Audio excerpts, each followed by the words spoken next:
Bonjour à toutes, bonjour à tous, bienvenue à ce nouveau Good Morning Market. Nous sommes aujourd'hui le mardi 9 mars. J'espère que vous êtes prêts à attaquer cette séance. Alors, que s'est-il passé pendant la nuit? Tout d'abord, le marché asiatique. On a eu donc des indices en Asie qui se sont échangés de manière plutôt mitigée. Le Nikkei a gagné du terrain, il a gagné 1%. Il a profité justement de la progression des valeurs liées à la consommation et à l'immobilier, malgré le repli des valeurs technologiques, hein. Les valeurs technologiques qui se replient toujours, on va le détailler, on en a pas mal parlé. Mais également donc les valeurs liées à l'énergie. Alors ça, c'est dû au pétrole, le pétrole qui a rendu qui a effacé ses hausses suite à cette attaque contre des installations saoudiennes. Il n'y avait pas eu de dégâts. Alors le gap haussier massif a été complètement effacé. On repart à la baisse sur les pétroles. Alors par la suite, nous avons également eu un S&P SX 200 qui a gagné près de 0,5%. Le Kospi coréen, lui, se replie à Séoul et il perd 0,4%. Il est pénalisé notamment par la reprise de la pandémie, mais également sa forte composition en valeur technologique. Les indices chinois se sont quant à eux repliés. Alors que s'est-il passé à Wall Street hier? Alors nous avons eu également des indices qui ont évolué de manière mitigée. Un Dow Jones qui arrive à gagner 0,97%. Donc hein, ce Dow Jones qui est composé de valeurs cycliques a profité de ce que l'on appelle la rotation sectorielle. C'est-à-dire qu'on se délaisse des valeurs technologiques, on va plus vers des valeurs cycliques. Des valeurs cycliques qui sont favorisées par des perspectives d'une reprise économique. Le S&P 500, quant à lui, a chuté de 0,54%. Le Nasdaq a baissé de 2,41%. Alors, ce n'était pas gagné en début de séance d'hier, hein, mais finalement, on a terminé en net repli. Le Russell 2000 a gagné quant à lui 0,49%. Et donc, vous l'aurez compris, les valeurs technologiques sont pénalisées. Il y a ces craintes inflationnistes qui pèsent sur ces valeurs. Et donc, le Nasdaq est entré hier en territoire de contraction avec un repli de plus de 10% depuis son dernier sommet. Alors, on estime qu'un indice entre en contraction quand il se replie de 10% depuis ses derniers sommets. On estime qu'on entre en bear market, en marché baissier, quand un indice se replie de plus de 20% depuis son récent sommet. Donc, simplement en territoire de contraction, en territoire de correction pour le Nasdaq, ayant perdu plus de 10%. Et bien entendu, ce qui était le focus, ce qui était la crainte principale des investisseurs, c'était ce 10 ans américain qui a actuellement perdu du terrain tout de même, hein. Il se situe actuellement aux alentours de 1,545%. Je vous rappelle qu'il avait marqué un pic à 1,625% lors de la séance de vendredi et hier il était aux alentours de 1,60%. On se replie un petit peu. Mais à noter tout de même que face à cette remontée des taux longs, pardon, Janet Yellen a déclaré qu'il n'y avait aucun signe de remontée de l'inflation et que les décideurs politiques seraient prêts à agir si c'était le cas. Alors elle a également ajouté que le marché du travail pourrait retrouver les niveaux d'avant-pandémie à partir de l'année prochaine. Dernière parenthèse sur les taux longs, Goldman Sachs qui fait passer de 1,5% à 1,9% ses prévisions pour le rendement à 10 ans aux États-Unis pour la fin de l'année 2021. Alors vous avez compris hein, le thème de ces derniers jours, hein. Nous avons des valeurs technologiques qui sont shortées, qui sont en repli, des valeurs cycliques qui gagnent du terrain. C'est pour ça que d'ailleurs nous sommes allés marquer un record historique sur le DAX qui a profité justement de par ses valeurs cycliques. Pareil pour le CAC 40, hein. Je pense notamment aux valeurs financières, c'est-à-dire Crédit Agricole, BNP Paribas, Société Générale, qui permettent donc, qui ont permis au CAC 40 de progresser en hausse. Alors c'est ce qui explique cette différence concernant les différents indices, des indices qui sont corrélés normalement positivement entre eux, mais cette fois-ci on a donc une réelle séparation entre les indices qui sont plus exposés aux grandes valeurs de croissance, donc les valeurs technologiques, et les indices qui ont une importante composante en valeurs cycliques, principalement les valeurs financières hein, qui ont bien résisté. Voilà pourquoi le DAX et le CAC 40, mais également le Dow Jones étaient à la hausse quand le Nasdaq se repliait fortement et le S&P 500 avait du mal à gagner du terrain. Et nous avons également ce plan de relance, hein, qui est, source, d'optimisme, aux États-Unis. Nancy Pelosi a déclaré que la Chambre des représentants devrait se réunir pour voter dès demain. C'était prévu aujourd'hui, ça a été reporté à demain. Donc voilà concernant le contexte, général de marché, ce qui nous permet déjà de comprendre, beaucoup de choses, que ce soit par rapport aux indices, par rapport également, au pétrole, suite à ces attaques. Donc maintenant on passe à ces, données, à certaines données dont nous avons pris, connaissance en Asie. On va commencer, on a principalement des données, japonaises. Je vais rapidement sur le calendrier. Donc nous avons les dépenses des ménages qui ont chuté de 6,1 en janvier. On s'attendait à un repli de 2,1 en glissement annuel. Les, salaires, japonais, que je ne retrouve pas ici, qui ont baissé de, 0,8. Nous avons pris, connaissance également, les données, alors ce sont les données définitives, voilà, concernant le PIB pour le quatrième trimestre 2020 qui, donc font état d'une croissance à hauteur de 2,8 par rapport au trimestre précédent. Donc c'est une révision à la baisse. Là, c'est la donnée définitive, 2,8. La première, prévision était de 3. Donc voilà concernant les données dont nous avons pris connaissance lors de la session asiatique. Alors aujourd'hui, le calendrier économique est relativement vide, hein. Nous avons donc cette révision du PIB, de la zone euro. Je vous le rappelle, ce n'est qu'une, révision. Les principales publications seront concernant les matières premières. Première publication que l'on retrouve ici, nous y sommes habitués, c'est le rapport hebdomadaire de l'API concernant les stocks de pétrole brut, aux États-Unis, dans un contexte où le pétrole se replie après avoir marqué un nouveau, sommet. On va également avoir un autre rapport, le rapport du WASDE, concernant les céréales. Et on s'attend à une baisse des stocks concernant, le soja notamment, et le coton. Donc ce sera très attendu et ça va nous donner de la matière d'ailleurs pour demain, pour la vidéo, matières premières et fondamentaux. Donc voilà pour, le contexte général de marché, voilà pour le calendrier économique. On va pouvoir détailler à présent, les indices. On commence par le DAX. Alors très intéressant ce que nous a fait le DAX. On va parler de l'intraday, hein, après. On avait, donc, mis un scénario sur place. Il fallait sortir, du drapeau, de la figure chartiste. Il y avait également une figure chartiste en journalier, visiblement un triangle ascendant. Alors un triangle ascendant, nous avons donc, ici en borne inférieure une oblique haussière, borne supérieure une résistance, à l'horizontale. On en sort par le haut habituellement de ce genre de figure. C'est la borne horizontale, hein, que l'on franchit, contrairement au triangle, donc, descendant où on va trouver donc, une oblique baissière et un niveau à l'horizontale. Donc on a franchi ce niveau. Cela nous permet de nous hisser au-dessus des 14 238 et à noter que l'on a pris appui, hein, sur le retracement externe de Fibonacci à 127,2%, soit les 14 050 points. Plusieurs choses tout d'abord. Première chose qui nous intéresse, quel est le prochain objectif? On va raisonner en termes, de retracement externe de Fibonacci. On était sur le 127,2%. Le prochain, c'est le 161,8. C'est plutôt loin, c'est 14 800 points tout de même.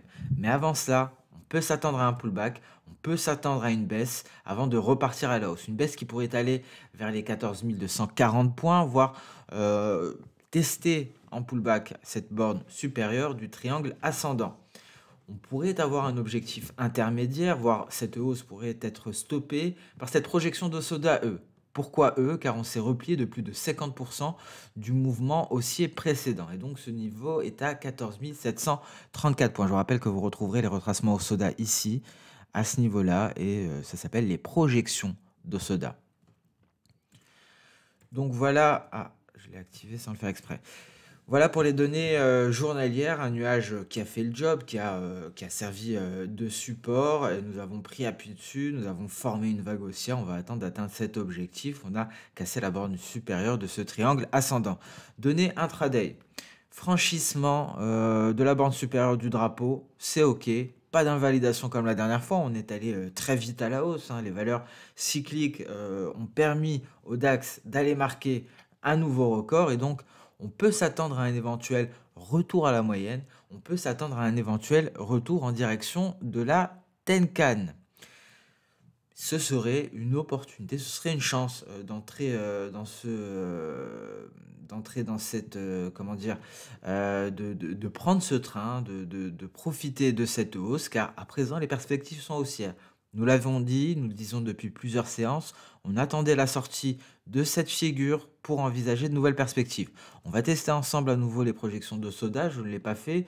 On va voir si c'était justement un objectif ou non, ou s'il est encore une marge à très court terme. Alors là, à vue d'œil, c'est assez compliqué. Il va falloir que je mesure l'amplitude 550, 326, c'est supérieur à 50%. Et donc, c'est une projection E que l'on va chercher. Visiblement, il y a encore de la marge et on se rapproche, hein, c'est 14 740. Ça correspond plus ou moins, hein, ici. Ça correspond, bon, c'est tout à fait normal, hein, c'est le même mouvement, mais ça correspond encore une fois plus ou moins au 161,8. Donc nous avons 2 éléments, qui vont dans le même sens, qui nous indiquent, une poursuite de la hausse avec encore de la marge de manœuvre, avec un ratio risque-rendement qui favorise les acheteurs. Donc voilà pour le DAX en données H4 que nous donne, comme information les données H1. Pas grand-chose, on a franchi la Tenkan, prochain niveau à aller chercher, c'est la Kijun. Donc un pullback décidément serait, une bonne, permettrait, hein, d'envisager, une entrée éventuelle sur cet indice. Le Nasdaq. Alors le Nasdaq, ce qui nous a fait, à ce niveau-là, on le voit, nous avons une lagging span qui refuse, hein, décidément, d'intégrer, notre nuage. Alors j'ai retiré, les retracements de Fibonacci, hein, pour une meilleure, visibilité, mais vous savez comment le faire, on l'a vu à maintes reprises. N'hésitez pas, on s'en rappelle, hein, nous avons un retracement juste ici au niveau du bas de notre nuage et nous en avons un autre, heu, sur, ce niveau de support, hein, qui visuellement est apparent. Alors tentative de rebond, c'est tout à fait normal. Le 10 ans américain est en train de se replier. Nous l'avons vu, les investisseurs réagissent énormément, aux fluctuations de ce 10 ans américain, et donc rebond à l'heure actuelle du Nasdaq et un retour est envisageable en dessous de notre nuage si le repli du 10 ans américain venait à se poursuivre. Donc, on pourrait se rapprocher des 12 700 points à nouveau. La lagging span rejette l'intégration du nuage. C'est ce qui nous avait mis la puce à l'oreille hier. On avait eu du mal à voir une lagging span réussir sans catalyseur à intégrer ici son nuage et à parcourir tout ce chemin. C'est un sacré chemin tout de même, mais on a quand même réussi à clôturer en territoire de correction avec un repli de plus de 10% et pour entrer en bear market, en marché baissier, car pour le moment la tendance de fond est toujours haussière. Une tendance reste haussière tant que l'on n'a pas retracé au minimum 20% depuis les derniers sommets. Et il faudrait que le Nasdaq, pardon, soit à 11 100 points.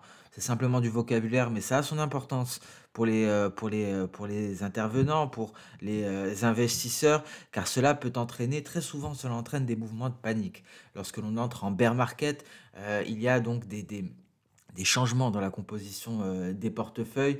Il y a donc un comportement de panique, un comportement de sell-off qui intervient. Là, on arrive à, se hisser, on n'est plus en territoire de correction, il me semble et donc nous avons une lagging span qui est en train de rebondir, qui a tout de même une belle marge, à la hausse et le moment où la lagging span va rencontrer un obstacle, son prochain obstacle, ce sera la Kijun et ça correspondra très justement à notre haut, de nuages. Alors si le repli s'approfondit, le repli du 10 ans américain, on peut envisager lors des prochaines séances d'une intégration du nuage par le Nasdaq pour aller chercher le haut du nuage. Vous l'aurez compris, tout dépendra du 10 ans américain et voir est-ce que cette rotation sectorielle se poursuit. D'un point de vue en tout cas intraday, on fait face à une belle résistance. C'est notre Tenkan, si elle est franchie, on va chercher la Kijun. Il faut raisonner de cette manière. Tenkan franchi, prochain niveau à aller chercher, Kijun, ce sont les 12 700 points. On fait un raisonnement triptyque, donc il faut s'en servir et ça correspond au bas de nuage. Les 12 700 points environ, c'est notre bas de nuage, on le voit, 12 700 ici. Ça correspond à notre Kijun. On peut le voir, hein, graphiquement, on a la possibilité avec la X-Station 5 de superposer un Ishimoku journalier sur un graphique H4. On ne va pas ajouter, on va dire que tout ce qui nous intéresse, c'est le nuage. On va le mettre d'une couleur différente pour avoir une belle différenciation, hein, par rapport au nuage pardon, intraday. Et on le voit, notre nuage journalier ici en rouge correspond très précisément à notre Kijun. Donc en cas de rebond, on sait qu'on aura une grosse résistance à 12 700 points. Pourquoi? C'est notre Kijun en H4, c'est notre nuage en daily. En données H1, on fait déjà face à une belle résistance. Ici, 12 500 points, c'est un cluster de résistance qui est composé de la Kijun en palier et de la SSB en palier. Franchissement de nuage, cela pourrait nous permettre d'aller chercher les précédents sommets. Et ce sont bien ces 12 700 points, hein, donc ces précédents sommets. On passe à présent sur le S&P 500. Un S&P 500 qui s'est replié hier, il y a des valeurs technologiques dans le S&P 500. Et donc on est allé chercher concrètement la Tenkan. On rebondit dessus. À l'heure actuelle, un pas d'alerte, la configuration est complètement différente par rapport à celle du Nasdaq. Le Dow Jones, c'est également le cas. On repart à la hausse à l'heure actuelle. Que nous rapportent les données intraday? On le voit ici. On s'est replié. On est allé chercher lors de la séance d'hier en fin de matinée ce palier de Kijun. Alors je tiens à insister sur le fait que les Kijun, lorsqu'elles sont en palier, sont d'importants niveaux de support ou de résistance, hein. Ce sont des niveaux que l'on peut même projeter dans le futur. Ici, c'était une zone de support. On avait également un palier d'SSB, donc deux paliers principalement à surveiller concernant Ishimoku, les paliers d'SSB et les paliers de Kijun. Si c'était composé des deux, une belle zone de support, on repart à la hausse dans l'immédiat. On avait une ancienne projection d'Osoda qui a servi de résistance, qui nous renvoie à la baisse. On repart tester notre Kijun, on oscille autour. Et c'est la Kijun ce matin qui nous permet de rebondir pour aller chercher les 3850 points, peut-être pour un retour aux alentours des 3875. Alors on est passé directement des données journalières aux données H1. Les données H4, on le voit tout de même, grosse zone de résistance, 3860, SSB, encore une fois, en palier, qui correspond à un palier de Kijun dans le passé. Donc grosse zone de résistance tout de même à 3860 points. Je me permets de revenir encore une fois en H1. C'est ce qu'il faut faire hein, d'une manière générale. Il ne faut pas hésiter à jongler d'une unité de temps à l'autre. C'est ce qui permet de comprendre les interactions des prix. Donc 3860, c'est une grosse résistance. Il faudra réussir à se hisser au-dessus. On le voit, on l'a invalidé la veille. Il faudra y arriver aujourd'hui pour espérer aller chercher les 3875. On passe à présent à celui qui s'en sort le mieux à Wall Street, le Dow Jones. Beaucoup de valeurs cycliques. Dow Jones qui marque un record historique même et qui reste scotché pour le moment au précédent record historique. On est à 31 946. Le but est de se hisser au-dessus des 32 000 points. Donc encore plus favorable hein, concernant le Dow Jones. Hein, si on venait à les classer, le Dow Jones numéro 1, S&P 500, et ça se voit en journalier, numéro 2. Hein, on n'est pas encore au précédent sommet. Et le Nasdaq reste le plus faible. Et là, ça montre clairement la rotation sectorielle qui vient pénaliser les valeurs technologiques en faveur des valeurs cycliques. Donc Dow Jones en données H4, on n'a pas grand-chose à dire. Hein. On peut imaginer, on peut deviner ici une belle projection d'Osoda. C'est une V parce que on a une belle hausse. On a un tout petit retracement qui représente moins de 50%. C'est du V. C'est ce que l'on va sélectionner. Et c'était l'objectif. CQFD, hein, c'est même très précisément l'objectif. C'est-à-dire qu'à partir du moment où on avait eu ce repli et le redémarrage, où on voyait ce nuage, on devinait cette incapacité à le franchir, on pouvait d'ores et déjà tracer cette projection d'Osoda.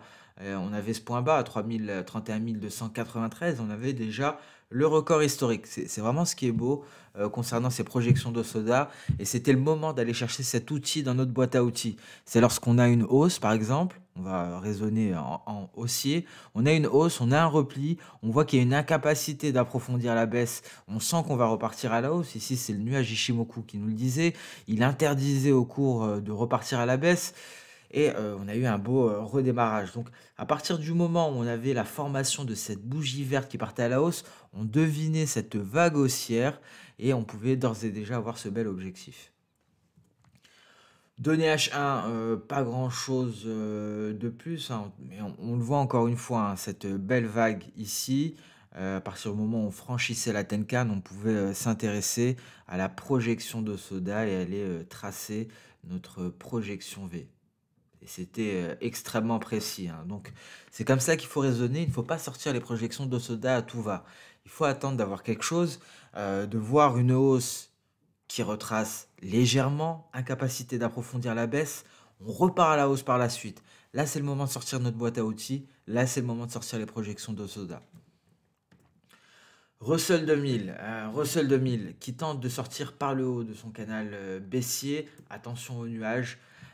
Pour le moment, une sortie par le haut ne serait pas un réel signal. Il faudra attendre un franchissement du nuage pour espérer une hausse.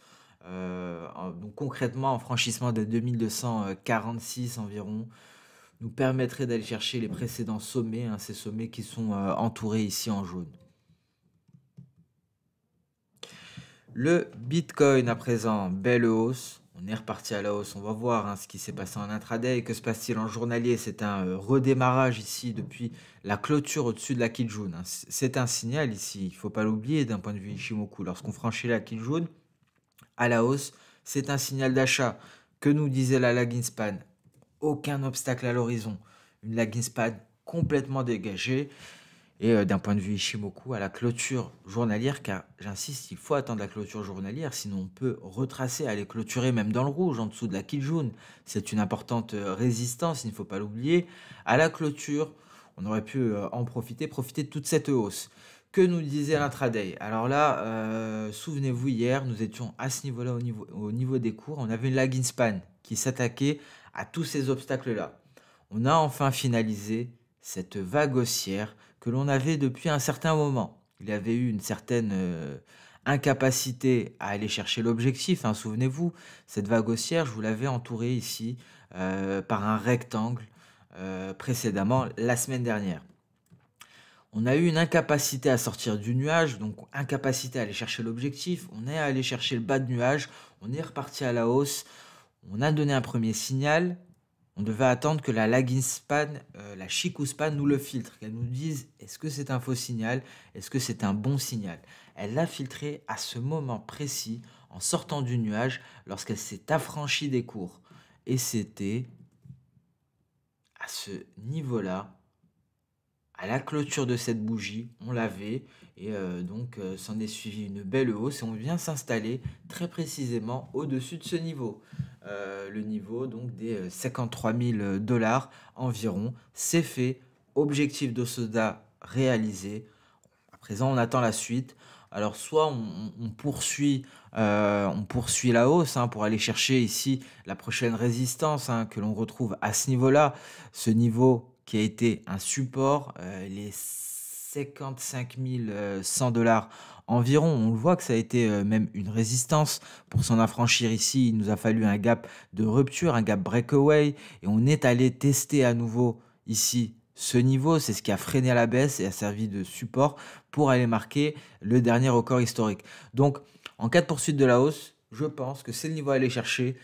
55 100, mais pour l'heure, on vient de franchir une projection de Soda. On attend de voir la formation des prix. L'Ether, même topo, hein, on a eu le franchissement de la Kijun, mais c'était un peu plus délicat, même si la hausse a été très belle depuis, c'était un peu plus délicat. Pourquoi? Parce qu'on avait une lagging span ici, contrairement au Bitcoin, qui était en plein milieu d'obstacles. Par contre, on pourrait envisager une poursuite de la hausse un peu plus facilement pour l'Ether que pour le Bitcoin, car ce n'est qu'à ce moment que la lagging span va se libérer. On pourrait aller chercher les récents sommets aux alentours des 2030 environ. Stellar, on a réussi à se hisser au-dessus de la projection d'Hosoda et à chaque fois qu'on la surpasse, c'est pour ça que je reste prudent hein, concernant le Bitcoin. Je vous rappelle, ça c'est plus d'expérience qu'autre chose, hein, ce n'est écrit nulle part.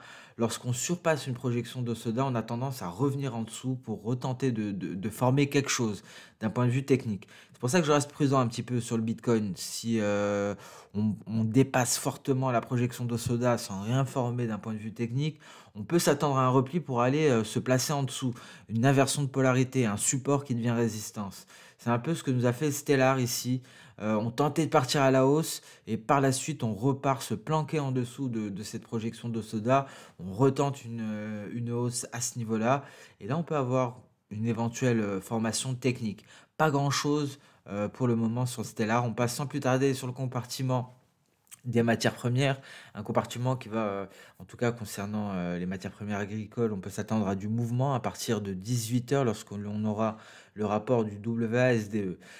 Concernant le gold, on a stationné au-dessus de ce support. On s'y attendait, les 1680, souvenez-vous, c'était l'un des supports que l'on envisageait. Et d'un point de vue hebdomadaire, on restait prudent parce que nous avons une lagging span qui vient rencontrer ici cette moyenne mobile exponentielle.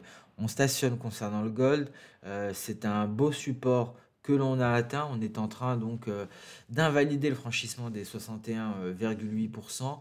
Donc j'insiste, hein, c'est un très gros niveau de support. S'il avait une cassure franche sous les 1680, et c'est tout à fait possible, je vous rappelle que l'or est sous pression, hein. L'or se replie face à la hausse des taux longs aux États-Unis, notamment la hausse du 10 ans américain. Le 10 ans américain se replie, le gold retrouve des couleurs, tente de rallier les 1700 $ l'once.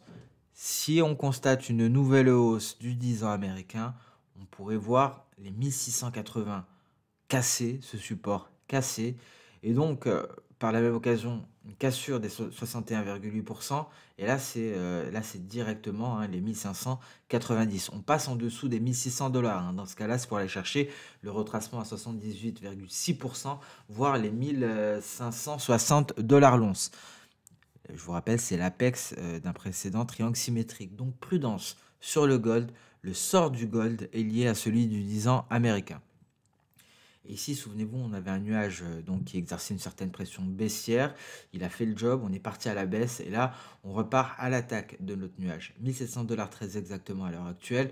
Le tout sera de tenter de le franchir, ce nuage, et de se hisser au-dessus de ce précédent sommet. Pétrole WTI. Souvenez-vous, on va planter le décor. On a eu des attaques des Houthis sur des installations saoudiennes, plus principalement un port. Pas de dégâts matériels, pas de blessés, mais malgré cela, donc gap haussier suite à cette hausse des tensions. Mais il n'y a eu aucun dégât. Ça n'impacte pas la production, ça n'impacte pas la distribution. Le gap massif est complètement comblé. On va même aller chercher un creux. Et là, on revient sur ce niveau, le niveau que l'on avait donc sous surveillance depuis très longtemps, les 65 $ le baril, légèrement au-dessus.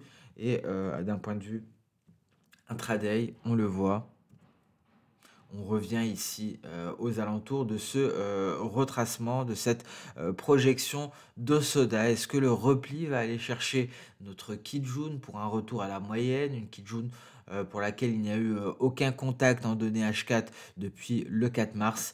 À voir. En tout cas, nous avons retracé toute la hausse, nous avons comblé le gap. Voilà à quoi ça ressemble en données intraday. C'est beaucoup plus intéressant en données H1.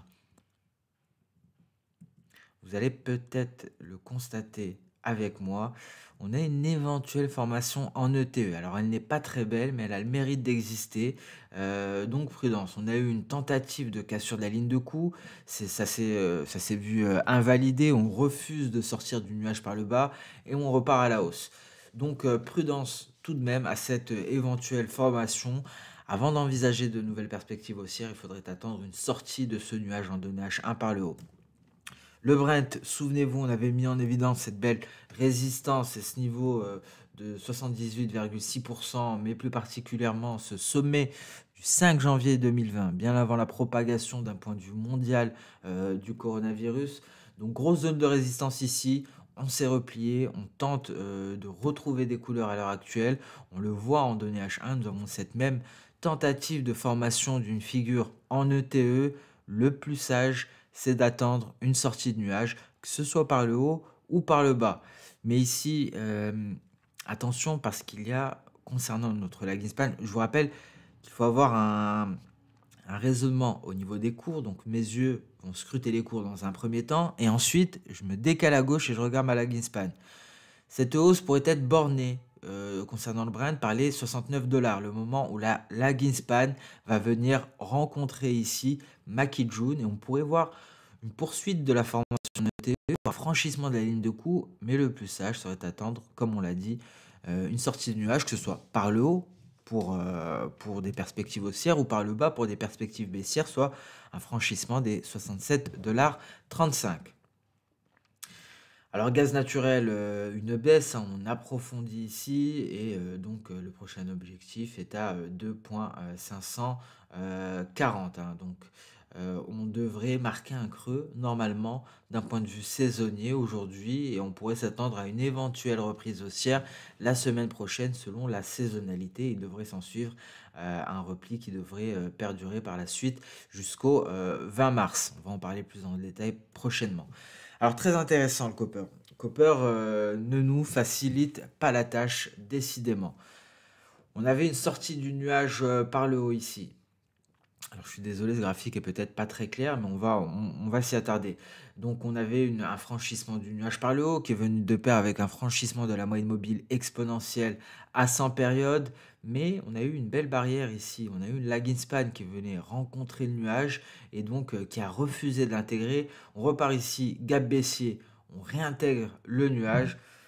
Pour le moment, on est à l'équilibre, il n'y a rien à faire, mais on est tout de même, et ça c'est très important, en dessous des 9014, 9012 environ, en dessous de cette EMA 100, et donc les perspectives baissières restent d'actualité, et on pourrait voir la réalisation de cette figure en épaule tête-épaule, ce qui vient confirmer les perspectives également fondamentales, avec une hausse des stocks à Shanghai, avec un repli de l'impulsion du crédit en Chine qui impacte fortement le métal rouge. Donc on reste prudent sur le copper. Le scénario baissier n'est pas du tout invalidé.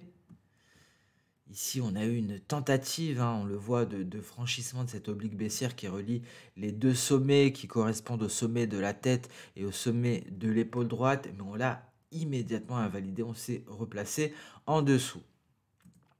Le blé, on est sorti très rapidement finalement, hein, par le bas de ce fanion. On est allé chercher très précisément, et ça c'est beau, hein, donc c'est encore une fois la puissance des retracements de Fibonacci ici concernant le blé en données H4, en prenant en compte la hausse qui s'est vue amorcer le 7 décembre pour marquer un sommet le 15 janvier.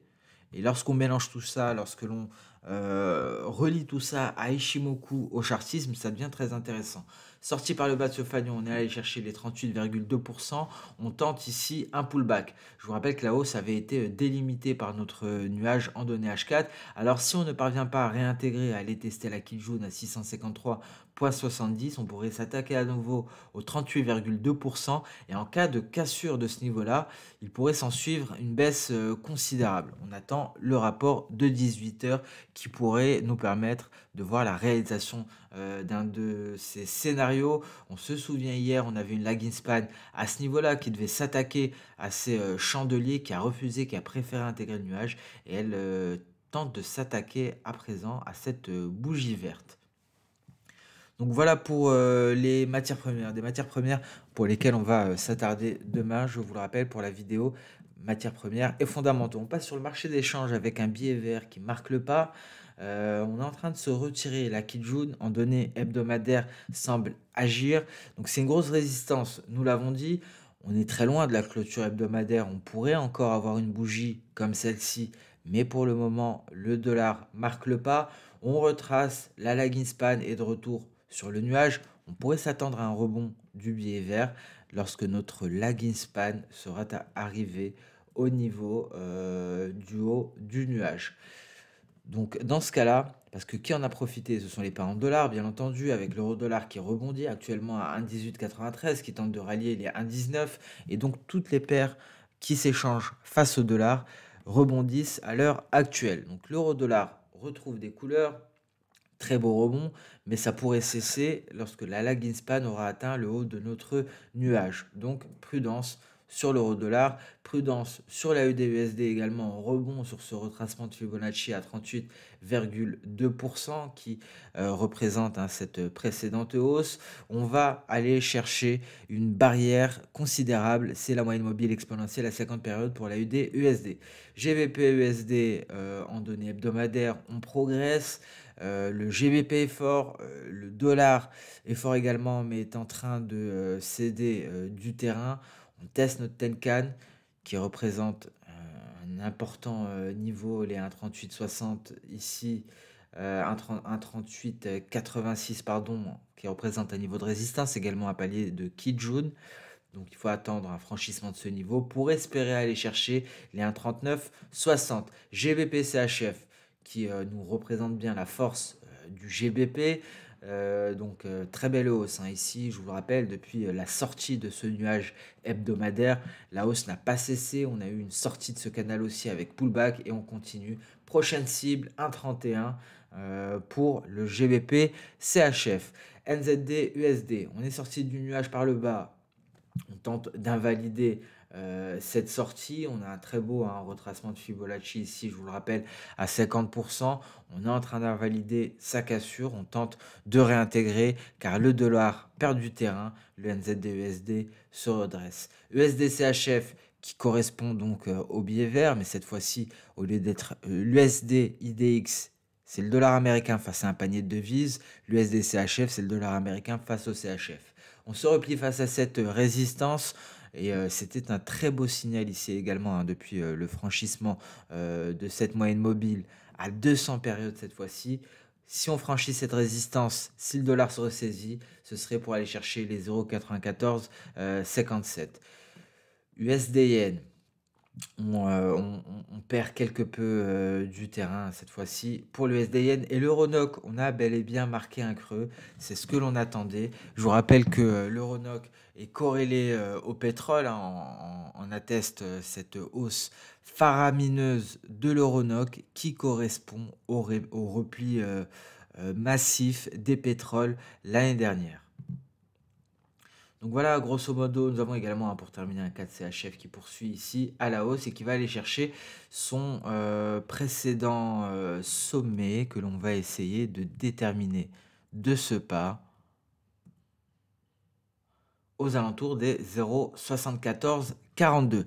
Et sur ce Good Morning Market touche à sa fin. J'ai pris un peu plus le temps pour vous expliquer les différentes interactions de marché, ce qui pèse sur certaines valeurs, ce qui en propulse d'autres. J'espère que cela est suffisamment clair et que ça aura servi d'avoir largement pris le temps. Merci à toutes, merci à tous pour votre soutien, pour tout. Encore une fois, j'insiste là-dessus parce qu'il faut le faire, parce que ça me fait vraiment plaisir. Tous ces commentaires, tous ces likes qui témoignent de votre présence, qui témoignent de votre soutien. Et donc, on va continuer de peaufiner nos analyses, nos visions de marché. Je vais essayer de continuer de faire des petites parenthèses théoriques, continuer d'insister sur la manière dont il faut lire Ishimoku. C'est vrai que je l'utilise depuis très longtemps, donc des fois je peux aller relativement vite. Certains nous rejoignent, il y a des débutants qui débutent en Ishimoku qui nous rejoignent et je peux des fois aller un peu trop vite pour eux. Donc je prends le temps, je prendrai le temps dorénavant beaucoup plus souvent de faire des parenthèses théoriques et ça sert à tout le monde au final. Alors même moi ça me sert de refaire des parenthèses théoriques, même les plus aguerris ils trouveront donc un éventuel avantage, hein, quel que soit le point, et donc je prendrai de plus en plus le temps pour les parenthèses théoriques et pour vous montrer justement la force de l'analyse technique. C'est une boîte à outils, il faut sortir chaque outil au moment le plus opportun, au moment adéquat. Il ne faut pas en permanence sortir tous nos outils pour charger nos graphiques. Il faut garder sa boîte à outils de côté et selon nos besoins, on sort l'outil qui correspond le mieux à la situation. Donc c'est comme cela qu'il faut voir l'analyse technique. C'est pour ça qu'il n'y a pas de recette miracle en soi, hein. Très souvent, on me demande quelle est la meilleure stratégie de trading. Il n'y a pas de stratégie fixe, à part avoir un algo ultra puissant. Il faut avoir un bagage technique, il faut avoir cette boîte à outils et la difficulté, c'est de savoir quand sortir tel ou tel outil selon, bien entendu, la configuration. Et sur ce, on met un terme à ce Good Morning Market. On se donne rendez-vous dès demain pour la prochaine revue de marché. Demain également, ce sera le jour de la vidéo hebdomadaire concernant les matières premières. Merci à toutes et à tous. Bonne chance pour cette séance, bon courage et on se donne rendez-vous demain. Au revoir.